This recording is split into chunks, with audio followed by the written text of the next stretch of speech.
Assalamualaikum warahmatullahi wabarakatuh. Halo teman-teman, kembali lagi bersama saya Hanifah Septiani.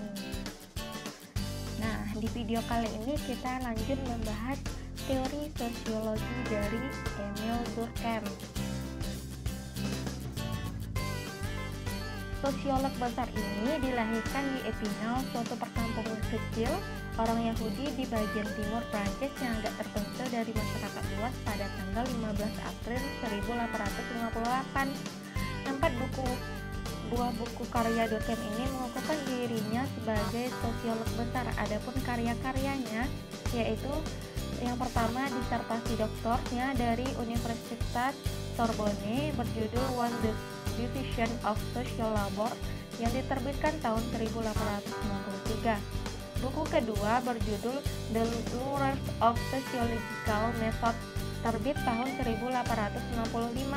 Buku ketiga berjudul Thesis terbit tahun 1897 dan buku keempat berjudul The Elementary of Forms of Religion Life terbit tahun 1112.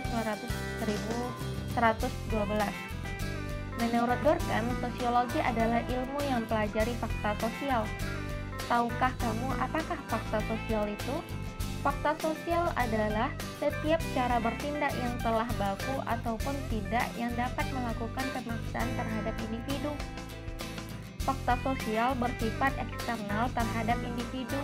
Fakta sosial bisa berupa cara berpikir, bertindak, dan berperasaan yang memperlihatkan ciri-ciri tertentu yang berada di luar kesadaran individu. Fakta sosial bersifat umum dan dapat tersebar merata dan menjadi milik kolektif. Bukan sekedar hasil penjumlahan beberapa faktor individu, contohnya hukum, ada istiadat, dan cara berpikir. Dalam mengkaji masyarakat, Durkheim lebih menekankan pada kesadaran kolektif atau kolektif consciousness sebagai dasar dari suatu keteraturan sosial, atau lebih menekankan pada kerjasama yang mencerminkan konsensus moral sebagai proses sosial yang paling mendasar. Untuk memisahkan sosiologi dari filsafat dan memberinya penjelasan sebagai identitas tersendiri, Durkheim menyatakan bahwa pokok bahasan sosiologi haruslah berupa studi atau fakta sosial. Secara singkat, fakta sosial terdiri dari struktur sosial, norma budaya, dan nilai yang berada di luar dan memaksa aktor. Hal yang penting dalam pemisahan sosiologi dari filsafat adalah ide bahwa fakta sosial dianggap sebagai sesuatu dan dipelajari secara empiris. Artinya, bahwa fakta sosial mesti dipelajari dengan perolehan data dari luar pikiran kita melalui observasi dan eksperimen.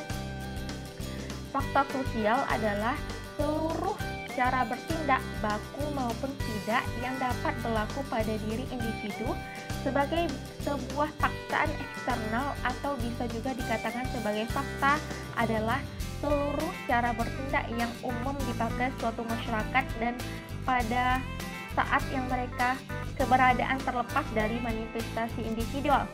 Durkheim berpendapat bahwa fakta sosial tidak bisa direduksi sebagai individu, namun mesti dipelajari sebagai realitas mereka.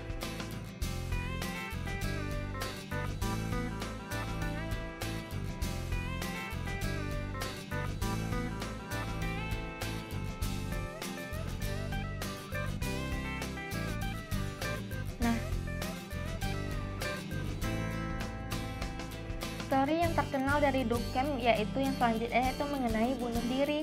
Emil Durkheim memilih studi bunuh diri sebagai persoalan untuk relatif, merupakan fenomena konkret atau spesifik di mana tersedia data yang bagus secara komparatif. Akan tetapi, alasan utama Durkheim untuk melakukan studi bunuh diri ini adalah untuk menunjukkan kekuatan disiplin sosiologi. Dia melakukan penelitian tentang angka bunuh diri di beberapa Eropa. Durkheim membagi tipe bunuh diri ke dalam 4 macam. Yang pertama, bunuh diri egoistik. Tingginya angka bunuh diri dapat ditemukan dalam masyarakat atau kelompok di mana individu tidak berinteraksi dengan baik, itu melahirkan perasaan. Sedangkan yang kedua, bunuh diri altruistik, dan yang ketiga bunuh diri anomik, dan yang keempat bunuh diri fatalistik. Oke, sekian dulu video pembelajaran kita mengenai teori sosiologi dari Durkheim. Terima kasih banyak sudah menonton video ini.